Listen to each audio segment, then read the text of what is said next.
Good morning guys. Ayan. Samahan niyo kong magkatid ng aking makulit na estudyante. So yan, init. So going 4 years old siya. Sa July 3. Birthday niya. Ayan. Tataas na building dito guys. Oh. Tapos, madaanan ba namin dito guys ang mga exercise ng mga matatanda dyan, tambayan dyan sa park na yan. So yan, against the light kasi maaraw na. Naglalakad kami ngayon ni Buringgit. Yan, yan ang kamay niya. Huli pa kita ang muka.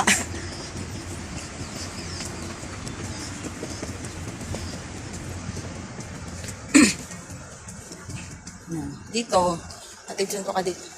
Masipag ka maglakad talaga sa Hong Kong. Ayan. Yung ate niya, kasakay pa ng MTR. Tapos maglalakad din bago makarating sa school. Pero kasabay na siya ni mama niya. Kasi pang umaga yun. Nasikaso siya ng mami niya. Let's go na. Be here. Be there. Oh. Let's wait for the red lights. Okay, red lights na. Let's go.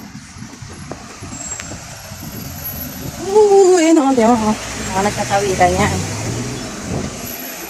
Guys. So, dadaan kami dito sa likod ng palengke. Ayan o.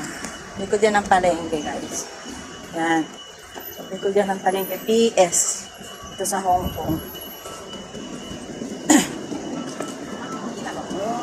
Yan. Likod yan ng palengke. Dadaan. Classmate ng alaga ko na una.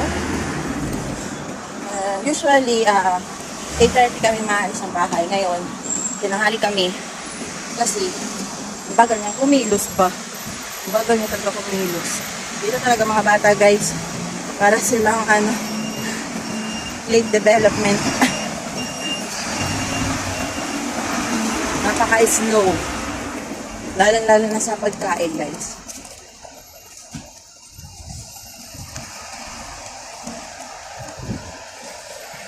Bus. Hi, Hoyan. Hi, Hoyan. Say hi. Josan. Josan, Hoyan. Josan, Hoyan. So, yan. Nakita kami. Nabol siya ng classmate niya.